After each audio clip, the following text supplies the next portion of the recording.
just so cool. But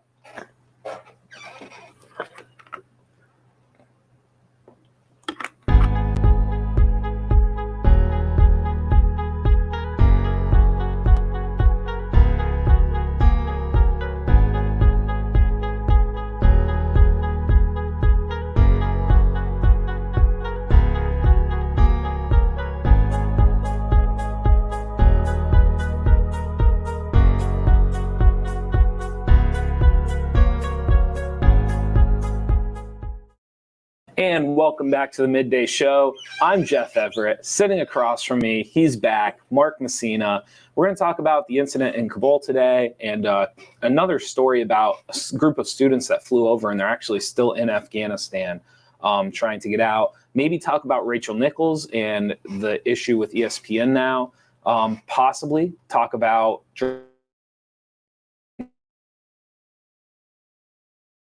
off our kids that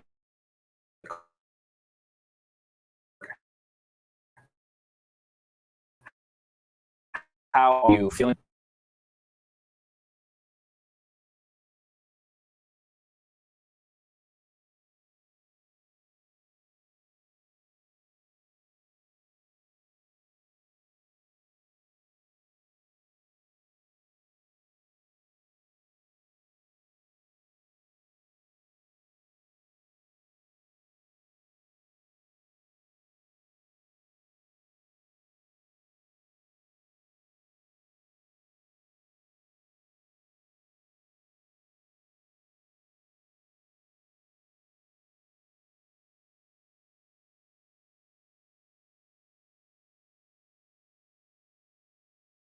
I think so. all right, now I look good. Now I don't see me. I see you. Now I see a little.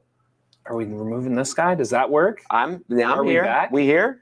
You know. So have we heard anything that I just said? I don't think. Well, maybe. I don't know.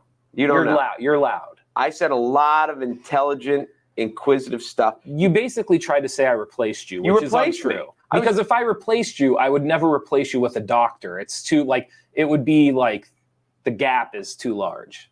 Whatever. So anyway, yesterday, the last 2 days, whatever, I was taking my oldest child to college. And I will say one of the things I've learned about so in the morning, my daughter's at Pitt. So we went out Tuesday, got her all checked in, stayed overnight, came back yesterday. So yesterday morning, I'm hugging my daughter and she's crying and my ex is crying and I'm trying not to cry. And I did better than the rest of the group did, but not by a whole lot. Okay. And then I drive back, and I did actually make it into work for a little bit. Okay. And then I had freshman orientation for my youngest kid. Okay. So it is, I've said this to my children, that when you're a child, and you can relate to this because you remember what it's like to be a teenager, you do not think your parents have feelings.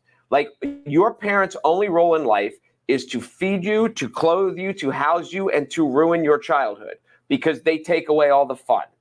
And as you get older, you're just like even the point of getting a heartfelt hug from your teenager, and they're they limp in and whatever.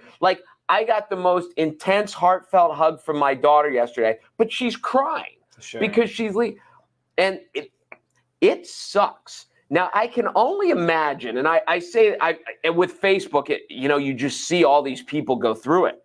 And especially, you don't see it as much because all my friends, we're at that age where we have kids in college, getting out of college, firstborn, lastborn, whatever. And it is, so for me, it's emotionally hard because it's the first kid I'm sending off to college. And I'm even rational enough to realize that I stole a year because of COVID. Because she's a sophomore, but we had an extra year at home with her because she did it remotely because at Pitt, it was in a metropolitan area and, anyway. Yeah. So I get that, but I come back home, I still have 2 kids at home. When you go on the flip side of it, my brother's one of those people, his youngest graduated in June and just went off to college and he's now an empty nester. So the emotions of all these are, mine is raw because I've never done it before. dropping that kid off and driving away, it was a first for me and it was hard, but I get back home and life's still very similar. Whether you have 2 kids at home, 3 kids at home, you still have kids at home. They're doing it. And all these people that are dropping off their youngest kid, and then they come home to the empty house, and that has got to be culture shock. And I'm sure for some people, it's like, it's good. It's real. I talked to a mother the other night who is like, oh my gosh, work is so much better for me now, and I can get so much more done and all that stuff. And I guess there's people that handle it that way, and then there's people that just come home and cry. And it's a challenging time for adults to try to keep it together. And again, I did better than my ex did, but it's hard. Did you cry? Did you cry when you got dropped off? No, I did not. I didn't cry. I will say this though. It was the first time my dad didn't cry. My mom didn't cry, but it was like hug and walked away immediately. And I remember, I even kind of said to my dad, what's wrong with her? Because I was that oblivious to the moment. As a kid, you are so oblivious. I was that. You say mean things to your parents, and you have no idea. I had just turned 18, and I was so far out of it that I couldn't, I literally said, I remember saying to my dad, what's wrong with her? Not even thinking about the fact that her firstborn was, about to be out on their own. Yes, it is. So how am I doing today? I don't know. And here's the other weird thing. She's 19 because she's almost 20. She's had a job. She's gone away to this academic camp at college. She's been, and being a kid with parents in separate households, and I only have 50% custody. It's very common for me not to see her. Sure. It's very common for me to come home and she's not there because 50% of the time she's staying with her mom. Sure. So what's really bizarre, I thought about this, and what's really bizarre about it is the emotional level on the surface. I'm fine. Sure. Because she's not here. Well, there's lots of places. Could she be at work? She could be at her boyfriend's house. She could be, because there's lots of times when she's not here. It's when the logic kicks in that I'm like, oh, she's not going to be here for who knows how long. It could be weeks. It could be months. It could be Thanksgiving. I don't know. And that's when I get sad, when the logic takes over. It's not when I look at her bedroom and her bedroom's empty. Yeah. Because it's empty a lot. But isn't that part of it? It's the idea of you can't just go see her at her mom's, or you can't stop in at her job, or you can't just get up and go to her college. That's the difference, right? Yes. That's the psychology of it is, for the first time, it's not so much that they're not in the house. It's that, you hinted at, they won't be in the house tomorrow, and they probably won't be in the house tomorrow. And that idea of you can't just get in the car and go see them. And my ex and I have talked, yes, and I agree. And we even talked about, on the GPS, it said 3 hours and 30 minutes. Yeah. So we are an evening away. If something's wrong or whatever, we can go. But it isn't. It's not like they go to Lycoming, or it's not like they go to Penn State, or they go to Susquehanna, where you can just take a drive and all of a sudden, and I know parents do that. We were just in the car, and all of a sudden we were like, oh, why don't we just go? Well, three and a half, because I first went to Erie, which is 3.5 hours away. And I always said, you can't drop something off. No. Because 3.5 hours, that's a full day. 3.5 there, 3.5 back. And the majority of parents don't have a full day to just go have lunch or to just drop something off. So 3.5 hours, I've always, once you get over the 2.5 hour mark, you've surpassed the just day trip lunch.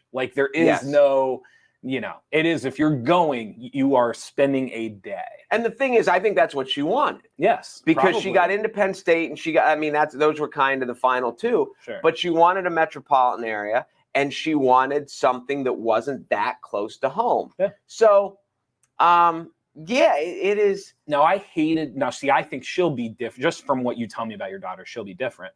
I enjoyed it for about 8 months. And then once it got to a full year in Erie, I was I'd rather be an hour away. There was something about being that far away. I didn't want to live in my hometown. I didn't want to go all the way back, but I was it would be nice to be able to be home in an hour and a half. And I did that. I went to James Madison my freshman year, which is 5 hours away in Virginia. Yeah. Then I transferred to Susquehanna, which is in Selinsgrove, which is basically 50 minutes from my hometown.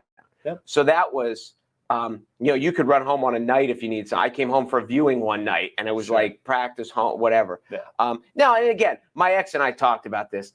There are people who are sending their kids off to war at 18. Like, this is not it's scary for your, I describe, it's like the happiest heartache of a parent's life. Sure. To be like, I'm thrilled for her roommate seems wonderfully nice. And that's another scary thing, especially I think with girls. And this is going to sound sexist, but I think you would agree with this. It's easier. You can throw two guys together and it's easier for guys to get along than women to get along. It's funny you say that. I think it's the opposite. I think guys are more okay with not getting along. I think that's the difference. Okay.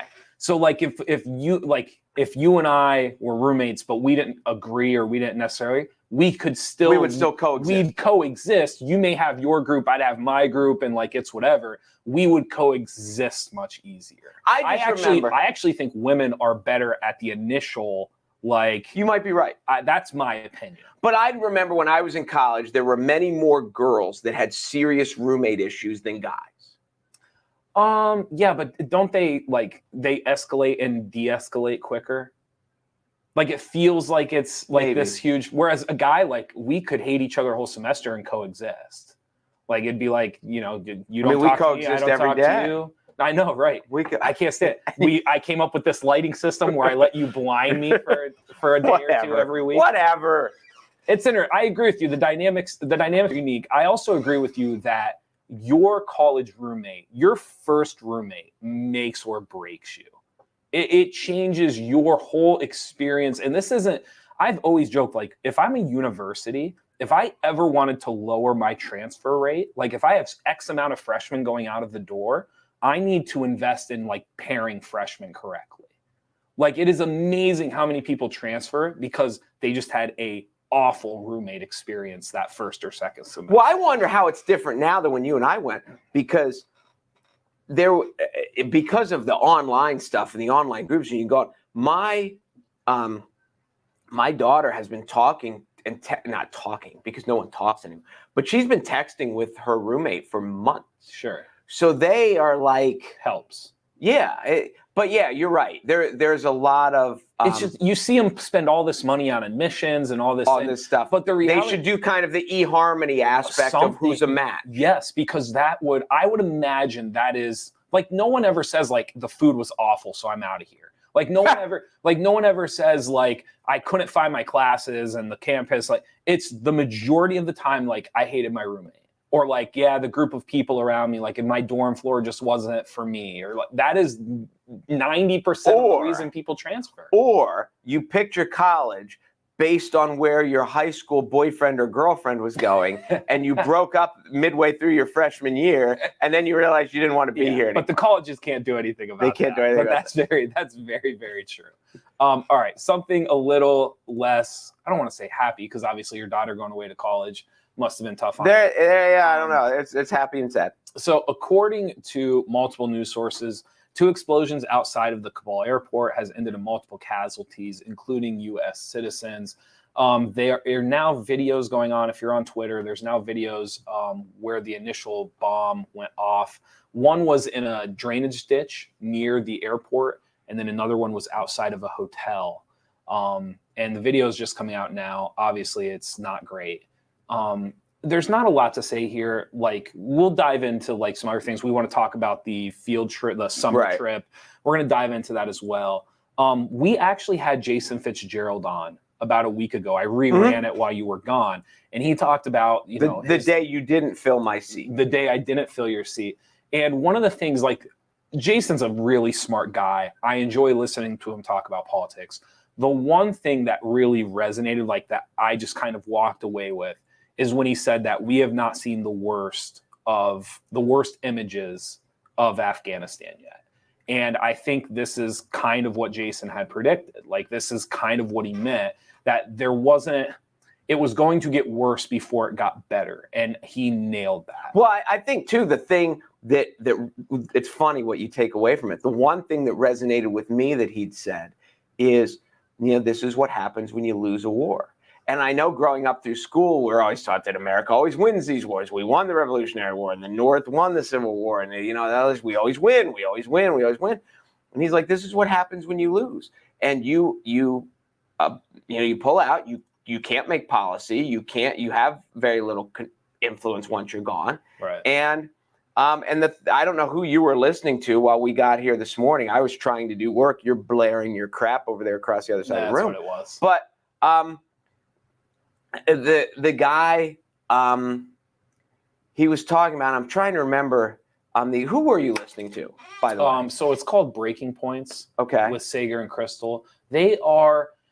They're right-minded, but it's a very central view of the world and what's happening. They're very anti-media, very they want to be fact-based. They don't want to be opinion-based. So a lot of times I will go to them when I want to hear just kind of because I think what you're about to explain was they brought on an army general and he was talking about, what does it actually mean to lose a war? Define that for us. What are the actual things that matter when you lose a war? So I like to go to them because it's a little more fact-based. And so that's and this may have been because someone else was talking. So it may have been the general, but yes. Whoever made the point was, there are strategies where we think win is you just go in and it's like a game. It's like a football game. You have this time and somebody's winning someone. Right. Where some of these strategies is just we need to just outlast them. We're going to outlast them until they run out of money, run out of bodies, run out of effort. Right. And we're going to win. And that was their strategy. They knew they weren't going to beat the U.S. Sure. They were just going to hang out long enough and keep dodging punches until we left. Yes, and he actually, the reason it was neat, I'll try to find the general who they had on, but one of the points that the general made was that was the main strategy during the American Revolution. And he brought up that point of we didn't start winning until the French showed up. Correct. No, he didn't even, he said we didn't win a battle until the French showed up. Yes, and so there is this idea of, and his whole point is depending on what your long game is, depending on what your strategy is, depending on how much of a global superpower you are, you lose more battles than you actually win. Right. He goes, the critical thing is that you're winning the ones that matter. And so the positive light that he took from this, because there's not it's been very hard to find positive spins on this. Correct. But the positive light that he shed on it was, the long game, the long battle, the thing that you're going to walk away from this was Osama bin Laden is dead. And Al-Qaeda was not able to actually was dormant and was unable to have an attack on American soil again. And he goes, so if that's your long game, your strategy, your goal, he goes, then you can view this as a win. And in the other point, he said, there are certainly more terrorists dead than American militants. Right. So he goes, those are ways that you can look at it as a win. But he goes, as far as the actual battle itself, the Battle of Afghanistan, to Jason's point, this was a loss. Right. And he goes, the way you know it's a loss is because one flag comes down and another flag goes up. So it was really neat to hear Jason talk about it. Really neat to hear this guy talk about it as well this morning. See, you said I was blasting blasphemy, and you actually... I didn't say blasphemy. I just said whatever. But no, it was good. It was... I got here, I was like, what the hell is he listening to? I have no desire to listen to, and then I ended up listening to the whole thing. Yeah. So it's funny how that works. The kids who went on vacation, well, I shouldn't call vacation. So if you saw this story, and it went through a text chain or whatever, there were kids from San Diego? Yes. That were on a quote, it said, the headline, this was kind of a clickbait grabber. These kids on a school trip to Afghanistan are stuck in Afghanistan now. Yes. And the initial response from everyone with a brain is, what school is taking their school trip to Afghanistan? Well, now there's a decent explanation. Yes. So after looking up the story and digging a little bit, these students that went on this trip to Afghanistan, they are actually refugees from Afghanistan who live in a community outside of San Diego, California. They are granted, because this was how I snowballed into this. I was confused as to how they got government issued. Yeah, who let them go? They got military visas to go to Afghanistan. Okay. So I started thinking to myself, if a group of North Central PA kids wanted to go to Afghanistan for summer camp, you wouldn't get military visas. How is that even possible? So what it turns out is these are Afghanistan refugees that live in a community outside of San Diego, California, and they go back. This, I believe, the one report said it's not their first time going back to Afghanistan. This is something they do every so often to revisit family, to revisit their culture, and they do it in the summertime because they're out of school. So the military gives them visas, they fly over, they fly back, and the timing this time was just not good. Was just horrific. So the one part of this is like everybody's guilty of the flashy headline, wanting the click, all of that. But this story is not nearly what they make it out to sound. Sound what it is. Because that's what the immediate thought is: who wants to go in the first place, and who's approving this? But now it makes sense. Now it makes a little bit more sense. But the other side of this is they're still there. But they're stuck. They're still there. I read earlier today. It is estimated. I believe it was A&J. It is estimated that there are over 1,500 people with American passports still waiting. Trying to get out in Kabul and trying to figure out how to get out and what to do. And obviously the explosions this morning have not made it any easier. No. I mean, the hardest part is politics aside and just talking about putting yourself in that place. Where do you wait? Like, where do you go? Everything you do would be a question of survival right now. Correct. Do you walk outside? Do you not walk outside? How do you get food? How do you get water? Like, when do you go for it? Like, this is brutal. This is a stupid story, but the first time I ever really thought about it was, of course, having never been in a war-torn nation. But there was I think it was on ER. There was a Kovac, was he the doctor? Was he? Not sure. I've never watched ER. But there was a doctor who was the character was from Croatia, and he was talking about being in wars and being in this, and he was like he said, when you live in it and you see the destruction and he's like literally the rape and the pillage and the of all the stuff that's going on, and he's like. And your pilots, they get in a plane, they fly over, they drop a bomb, they fly back to the base, and they spend the night watching Drew Carey. Yeah. And he's like, so your version of war and our version of war is different because the war's not happening in your front yard. Sure. It's happening in our front yard, and then you always get to go home. So, it would be, it's for most of us, it's unimaginable. It is unimaginable. Because again, it's that idea. We've had conversations before about you'd like to think you'd do the right thing. You'd like to think you'd be brave. You'd like to think you'd come up with the answers. But the problem with this, like if you're one of those 1,500 people, there is no answer. You would not be brave. There's no doubt about that. You don't think so? No. Would you? There's a good question. That is a good question. It's fun. We've talked before, I think, about The Martian and with Matt Damon. Mm-hmm. And his whole thing is like, you find solutions. You figure out what the questions are and you find solutions to them. Like, I cannot even imagine right now, how would you even figure out the questions? Like, how do you just simple, because I saw a thing of people waiting outside the airport.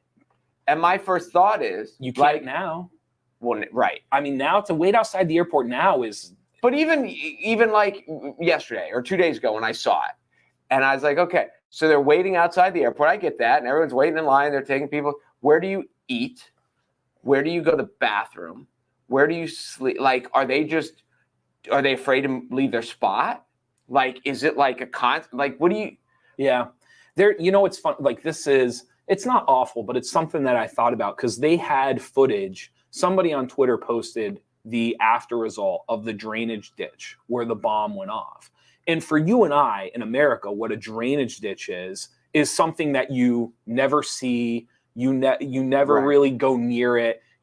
How many times in a day do you smell a drainage ditch? Right. Okay. That would be zero. And so they're showing this drainage ditch and it runs like right alongside like the buildings. And so every day you walk out, like there's just a drainage ditch that you can only imagine what goes down. Just a completely different world. And right. I know I sound very naive and simplistic saying that, but like I was watching that video and instead of thinking about like the bomb and everything else, the first thought that runs through my head is like, that's an actual drainage ditch running in front of the airport.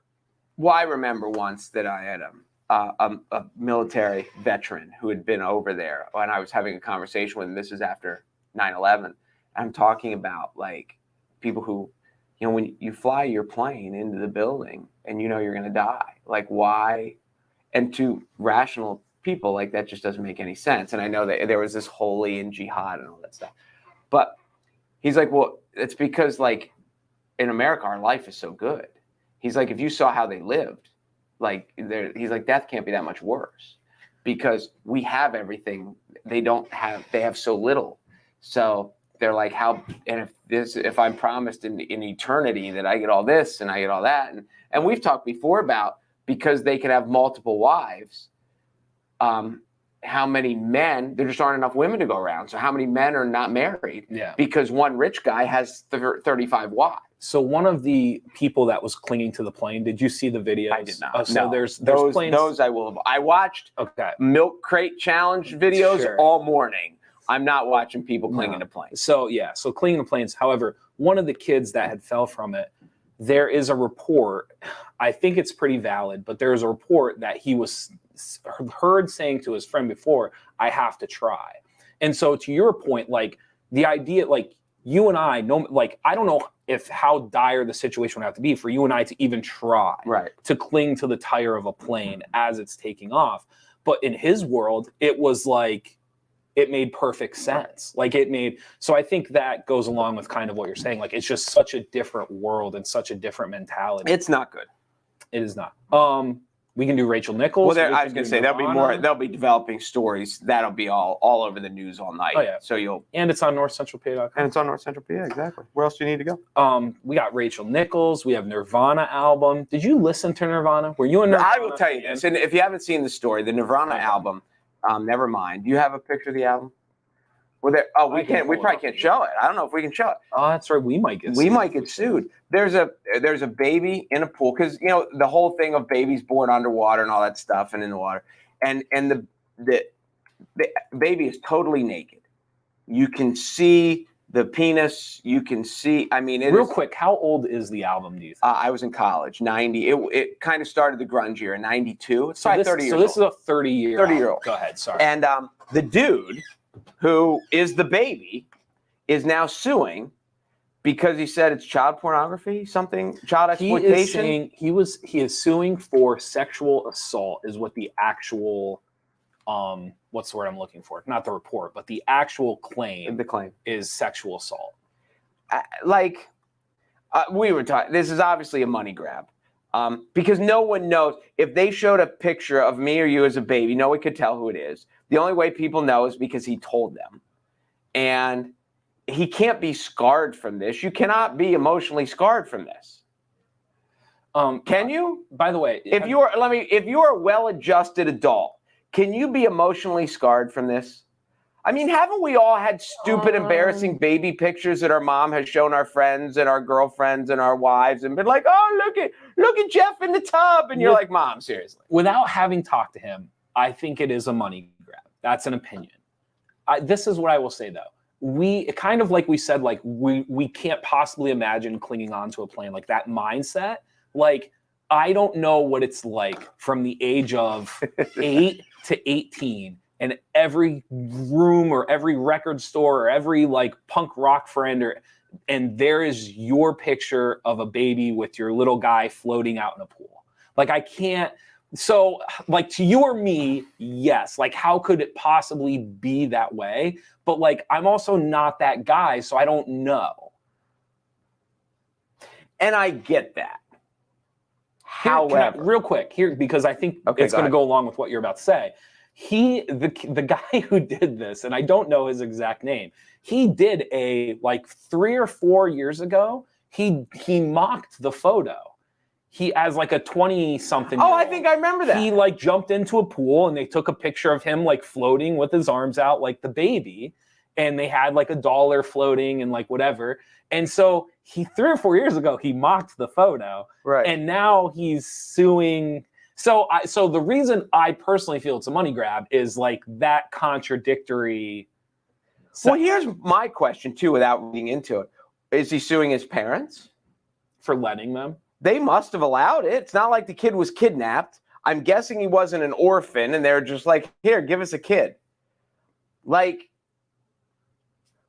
he's suing the record company and Nirvana and all that because they have the pockets. Sure. But they're not. Like, well, this is the other part too. Do you think he's going to win? No. I think there's no way he's going to win. No, I hope he don't win. That'll be more interesting to begin with. You want to do Rachel Nichols? Or do you not really have thoughts on it? I do want to mention, before I forget, the Orioles won a game. Yay. They lost 19 in a row. They were 2 games away from the all-time record, and they won. They were down 6-5 and got 5 in the 8th and won 10-6, and happy times in Charm City. You may continue. Well, one of the neat conversations you and I had was, do you think they had, what do you think the locker room was like after the game? Boisterous. I mean, I think it's so really too. And people don't understand like all the emotions that go into sports. And I tell one, when I was in high school, we were playing a game and it was close, and I scored a touchdown late to kind of put it away. And I tell you, when you watch the video, you can almost see the relief that comes, like the weight off my shoulders when I'm laying in the end zone. Because earlier in the fourth quarter, when we had a 1 touchdown lead, I threw an interception. I threw a bad interception. And I'm on the sidelines going, I just blew it. I just blew it. I just blew it. And our defense bailed me out, and then our offense drove down. I scored. But every time you succeed, there's not this level of just, it's not just like unbridled euphoria and massive depression. Right. There are levels of oh, thank God I didn't blow. Like when you're at shortstop and you kick a ground ball, for the rest of the inning, you're just like, please don't, please strike the next guy out. Please strike the next guy out. Because you don't want to. And then when you make it, maybe you get another play and you redeem yourself. You don't run off the field thinking I'm great. You run off the field thinking I'm lucky because I just almost cost them. Especially in team sports. Oh, in team sports, absolutely. In individual sports would be different. In team sports, it's tougher because people are dependent on you and stuff like that. I think the Orioles locker room was probably pretty excited. I think it was too. Which would be, sometimes those locker rooms are more fun. Like there can be better seasons in a losing locker room than in a winning locker room. Oh yeah, because there's no pressure. I say this in baseball all the time when people, and we're almost this. I'll probably mention this next week, but in September, you will find lots of bad teams. Like the Pirates may have a 500 September, even though they're way under 500, their last place team. Because for these youngsters, number one, the heat it's going away this weekend, apparently. The oppressiveness of the summer. And when you're losing and when you're not, and it starts to get cool and it's pleasant to show up at the ballpark again, but you can also see the finish line. Sure. And it's easy whenever you're running, when you know I've got this much more to go, you get that motivation. And the guys are like, hey, I can sprint through the finish line here. So you see it a lot. And I know there have been times that, like when Mike was in the big leagues, and he's like, we on non-playoff teams, we played really well in September because the pressure was gone. Right. Because once you're like, well, we're mathematically eliminated. Okay, let's just go play. And now they start playing well. So yes, that happens a lot in sports. Oh, I completely agree with that. That's pretty much it. Not much going on right now. Do you want to why don't you go through the Rachel Nichols thing? That's you sure? Yeah, I think we can hold off this honestly, because I want to read a little bit more about it. For those of you who don't know, Rachel Nichols was let go from ESPN. She's still getting paid for a little bit over a year, but she will not be on air, and they canceled her show. There is a racial aspect to this. There is a women's right issue to this. There is just the conglomerate that is ESPN side of this. There's a lot to dive into it, and I'd rather take the day to read about it because I think it's more fascinating than what you and I even realize right now. Well, and if you're not a sports person or an ESPN person, like Rachel Nichols is no joke. Like she is a well-respected, established. She's been around a while. She's got to be 40. Yes. Like she's been doing it a while. She's a professional. She's not some kid who's been there for 2 weeks who's crying.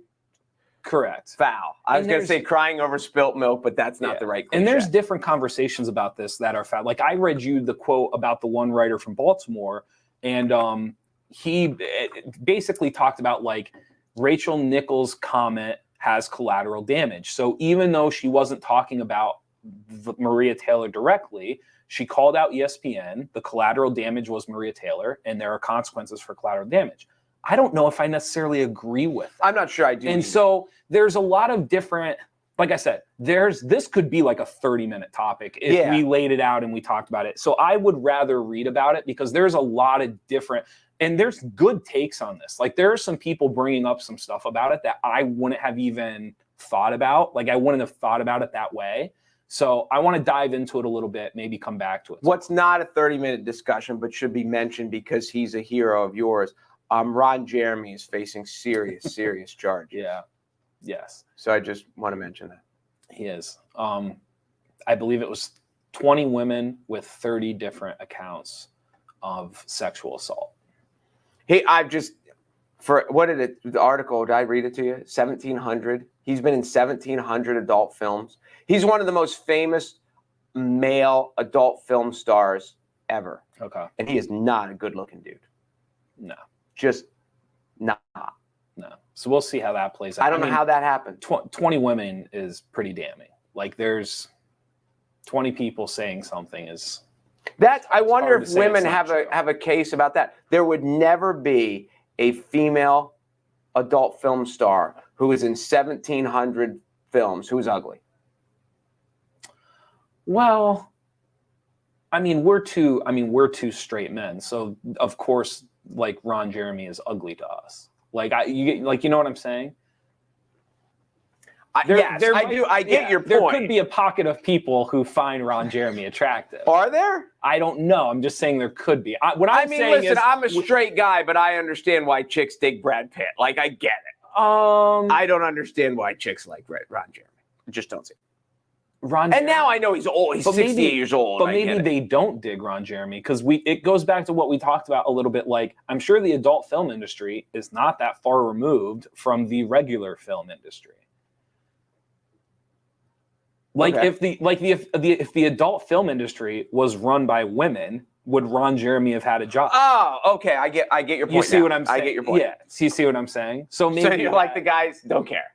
It's like we just need any dude. We need hot women and any dude. You might be right. Can you perform or can't you? That's what I think it came down to for Ron Jeremy. You might be right. I don't think his looks really had, So just another way that women have been discriminated against. They have worse porn. They probably do. Like, what do you want me to say? You don't think that's a fair statement? I don't know. I tried to make a 30-second joke. I think we'd get into a conversation about it. Jeff with the reach on Ron Jeremy. It's pretty good. Leanne, what show is it again? I think she's referring to when we were talking about the general coming on.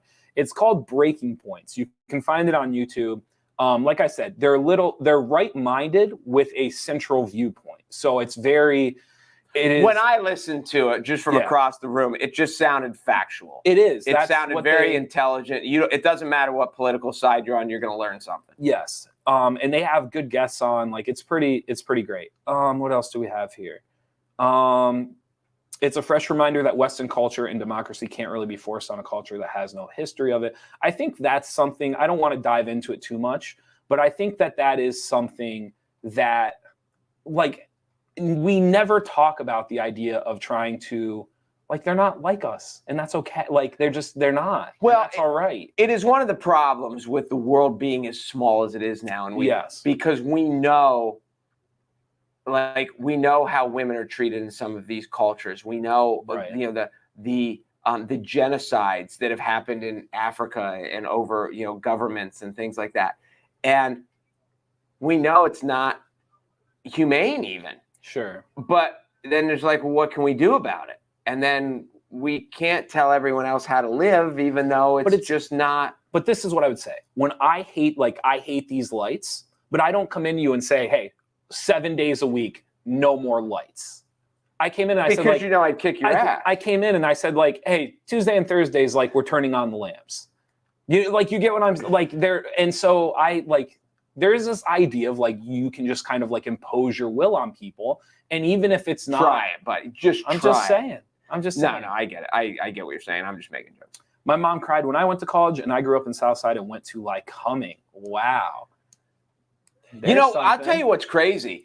And those might have been tears. Those might have been just kind of like ceremonial tears, like just like happy. Like she has to. She like was pinching herself. Like, I don't want my kid to think I don't care. I don't think pinching herself, but the idea of like just like she made it. Like my daughter ended up in college. Well, I'll tell you one of the other, and this is, I had a conversation with someone once who told me that because I think in society now we see many more divorces later in life than we used to. Yeah. And kind of it's one of the aspects for the parents. Like once the kids are gone, then you kind of find out, do we have anything in common? Do we have anything to talk about? Do we enjoy each other's company? Sure. And I had someone who's basically my age tell me that her parents split up later in life.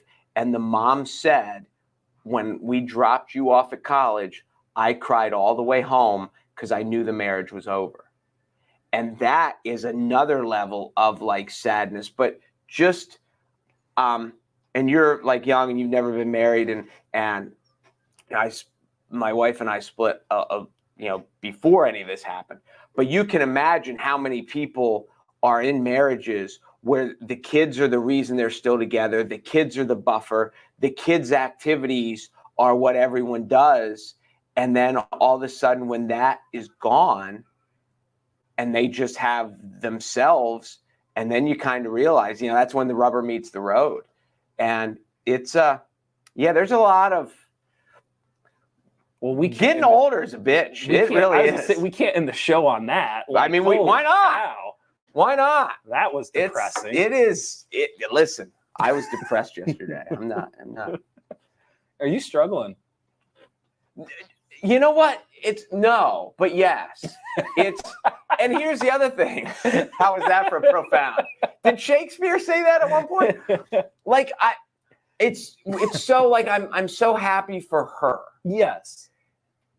So it's hard for me. It's hard. That's where the logic comes in. The midst of, like, I can't feel sad because if I feel sad, it is totally selfish. And that's horrible. Well, no, I mean, I guess it all depends on how you portray that. And because sad isn't selfish if it's portrayed in a manner of listen, I love you. That's fair. So that's fair. So I don't think it means you're selfish to be sad. I just think there is this idea of like, you want it to be hers. And this would be the hardest thing to do, in my opinion. The thing I hate the most about coaching is, when we lose at the end of the year, that last locker room speech, I lose it. Like, I am uncontrollably sad because I have known these dudes since they were in front of your team. Oh, at the last game in the locker room, I lose it. So the point that I'm making. Do you ever cry and all of them except point at one kid except you? I can't stand you, and I'm glad I'll never see you. Nope, never did that. So the point that I'm making. You felt it though. I'm trying to help you. I can stop if you would like me to. No, go ahead. Okay. So the point that I'm making is the only part about that I hate is that is the last basketball memory of me that they have. And so like it's a sad one. Yes. And so there is like the point that you're making, like I wanted to find it as selfish, but there is this idea of like, you don't want that to be the imprint that she is left with as she begins her college career. Well, and I know too that a lot of it, because she'll be home at Thanksgiving. And this is what I told people too. And what makes it even more bizarre is this sadness of like our life will never be the same per se. Our family will never be the same. Now, like next summer, will she probably be home? Probably, but there may be internships and you don't know. But it's the fear of the unknown. Sure. Maybe she gets an internship in Pittsburgh next year and she doesn't come home. And so that's a lot of, it's not that we're never going to, and I can text her constantly. I can FaceTime her. I can. Sure. But and here's the other thing, and this is what makes it really bizarre.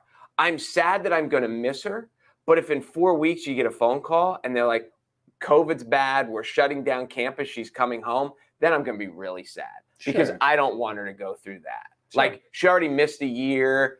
She did a year online because of, but we're seeing like her roommate did a semester and then dropped a semester. There's lots of kids. If you weren't at a school like Lyco was on campus, Penn State was on, there are lots of kids in these major metropolitan areas who did not do 2 consecutive semesters. Sure. Because it was just so strange. And I think the kids who are already in school, And then, for the incoming freshmen, I think it was easier. For the kids who were there, it was even more of a mess. Yeah. So, yeah. You sound like you've become a warrior in the last 2 days. A warrior? I was born a warrior. No, worrier.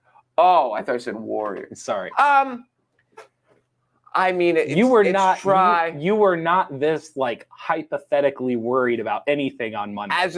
No. I mean, just a lot of it when it's in your face. Now you're going off on for 5 minutes about hypothetical words. No, I know. Well, as a parent, you become a warrior to a degree, but it would just never. It was like, hey, Tuesday we're taking her. Tuesday we're taking her. Or Monday. What is today? Today's Thursday. Yeah, it's Tuesday we're taking her. And you're just like, oh, it's just another thing on the calendar. Sunday we got to do this, and Monday we got to do this, and Tuesday we're driving to Pittsburgh. But then when you're there and all this stuff hits you, it hit. It hit hard. All right, we'll let it go then. Thank you guys for watching Midday Show. Mark's going to point up above his head. You'll see these little league buttons right above us. We have Brett Crossley there covering all the games. The photo gallery is really good. Brett can take pictures. He's really good at it. So if you go to NorthcentralPa.com, find those buttons when you first go to the site and click on it. You'll be able to see all the photos that he has. We have a really cute Little League story. I wrote it up because Brett was busy, but he called me and he's like, here, this is the number. Go interview these people, and this is a good story. And I think it's coming this evening. Yeah. But we have a cute story that has, something to do with baseball and just something to do with stupid coincidences in Williamsport, Pennsylvania, and it's fun. Yeah, it would be awesome. So thank you guys for watching Midday Show. Thank you to all of our sponsors. And thank you for giving me my seat back. You're welcome. Now if we could just get your desk cleaned up. My desk is fine. Stop with that. I want I listened to the broadcast. No, I listened to it. I watched it at home. Did you hear the one word she chose? Until you said she described my desk as a disaster, and then I turned it off. I said I'm not listening to this abuse. My desk is fine. That just means you're weak-minded and you can't listen to people with different opinions. Fine. If the sign of a cluttered desk is a cluttered mind, then what's the sign of an empty desk? Everybody go have a great day. Amen.